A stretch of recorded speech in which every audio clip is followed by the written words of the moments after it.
Train ticket പിൻവലിക്കൽ പരിഷ്കാരങ്ങൾ പ്രഖ്യാപിച്ചു. 72 മണിക്കൂർ മുൻപാണ് പിൻവലിക്കുന്നത് എങ്കിൽ പരമാവധി റീഫണ്ട് അനുവദിക്കും.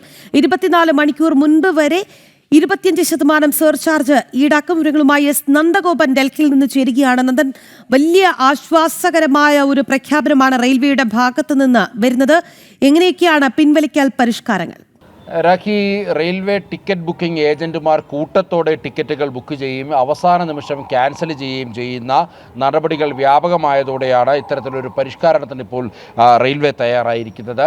ഇപ്പോൾ പുതിയ പരിഷ്കാരങ്ങളെന്ന് പറയുമ്പോൾ യാത്ര ചെയ്യുന്നതിന് 72 മണിക്കൂർ മുമ്പാണ് ടിക്കറ്റുകൾ ക്യാൻസൽ ചെയ്യുന്നതെങ്കിൽ പരമാവധി റീഫണ്ട് ലഭിക്കുമെന്നുള്ളതാണ്. അതായത് മിനിമം ക്യാൻസലേഷൻ ചാർജ് മാത്രം ഈടാക്കുമെന്നുള്ളതാണ് റെയിൽവേ വ്യക്തമാക്കിയിരിക്കുന്നത്.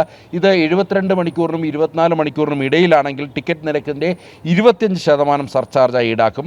അതേപോലെ തന്നെ 24 മണിക്കൂറിനും 8 മണിക്കൂറിനുള്ളിലാണ് ഈ ക്യാൻസലേഷൻ നടക്കുന്നതെങ്കിൽ 50% സർചാർജ് ഈടാക്കുമെന്നുള്ളതാണ്. 8 മണിക്കൂറിൽ താഴെയാണെങ്കിൽ റീഫണ്ട് ലഭിക്കില്ല, മുഴുവൻ തുകയും നഷ്ടപ്പെടുമെന്നുള്ളതാണ് ഇപ്പോൾ റെയിൽവേ വ്യക്തമാക്കിയിരിക്കുന്നത്. മറ്റൊരു പ്രധാന പരിഷ്കാരം കൊണ്ടുവന്നിരിക്കുന്നത് ബോർഡിങ്ങിലാണ്. അതായത് മുൻപ് ഈ ട്രെയിൻ പുറപ്പെടുന്നതിന് 30 മിനിറ്റ് മുമ്പ് വരെ യാത്രക്കാർക്ക് ബോർഡിംഗ് സ്റ്റേഷൻ മാറ്റാമായിരുന്നു. അതായത് ഈ ട്രാഫിക്കിലൊക്കെ കുടുങ്ങിയ യാത്രക്കാർക്ക് വളരെ ബുദ്ധിമുട്ടായിരുന്നു ഈ തീരുമാനം. 30 മിനിറ്റ് മുമ്പ് വരെ മാത്രമായിരുന്നു ഈ ബോർഡിംഗ് മാറ്റാൻ അവസരമുള്ളത്. എന്നാൽ ഇത് ഇപ്പോൾ ചാർട്ട് തയ്യാറാക്കുന്നതിന് മുമ്പ് എന്നുള്ളത് ആക്കിയിട്ടുണ്ട് എന്നുള്ളതാണ് ഏറ്റവും പരിഷ്കാരമായിട്ട് വന്നിരിക്കുന്നത്. അതേപോലെ തന്നെ ടിക്കറ്റ് റദ്ദാക്കുന്നതുമായി ബന്ധപ്പെട്ട് നേരത്തെ ഏത് സ്റ്റേഷനിൽ നിന്നാണോ ticket reservation ticket counter ticket എടുക്കുന്നത് അതേ സ്റ്റേഷനിൽ കൊണ്ടുചെന്നാൽ മാത്രമേ അത് ക്യാൻസൽ ചെയ്യാൻ സാധിച്ചിരുന്നുള്ളൂ. എന്നാൽ ഇന്ത്യയിൽ ഇപ്പോൾ ഏത് സ്റ്റേഷനുകളിലും ഏത് സ്റ്റേഷനിൽ നിന്നും എടുത്ത ടിക്കറ്റുകൾ ക്യാൻസൽ ചെയ്യുവാനുള്ള അവസരവും അതേപോലെ തന്നെ പൈസ തിരികെ ലഭിക്കുവാനുള്ള അവസരവും ലഭ്യമാകുന്നുണ്ട്.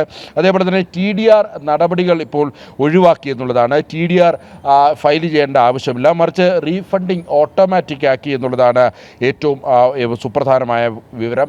ഒപ്പം തന്നെ യാത്രക്കാരുടെ ക്ലാസ് മാറ്റം ഇപ്പോൾ പ്രധാനമായിരിക്കുന്നു. അതായത് യാത്രക്കാർക്ക് ക്ലാസ് ചേഞ്ച് ചെയ്യുന്നതിന് ഏതാണ്ട് ചാർട്ട് പ്രിപ്പയർ ചെയ്ത് 30 മിനിറ്റിന് മുമ്പ് യാത്ര പുറപ്പെടുന്നതിന് 30 മിനിറ്റിന് മുമ്പ് ഉയർന്ന ക്ലാസ്സിലേക്ക് മാറ്റുവാനുള്ള അവസരവുമാണ് ഇപ്പോൾ റെയിൽവേ നൽകിയിരിക്കുന്നത്. യാത്രക്കാർക്ക് ഏറെ ഗുണകരമായ കാര്യം. ഒപ്പം തന്നെ ഈ കൂട്ടത്തോടെ ടിക്കറ്റ് ബുക്ക് ചെയ്യുന്ന റെയിൽവേ ടിക്കറ്റ് ബുക്കിംഗ് ഏജൻസികൾക്ക് കനത്ത തിരിച്ചടിയുമാണ് ഇപ്പോൾ റെയിൽവേ നൽകിയിരിക്കുന്നത്. ശരി നന്ദൻ, എന്തായാലും വലിയ ആശ്വാസമാണ് റെയിൽവേയിൽ നിന്ന് ഉണ്ടാകുന്ന ഇത്തരം പരിഷ്കാരങ്ങൾ എന്നുള്ളതാണ്. എന്തായാലും നന്ദൻ തുടരുക, നമുക്ക് മറ്റൊരു വാർത്തയുടെ അപ്ഡേറ്റ് കൂടി വേണം.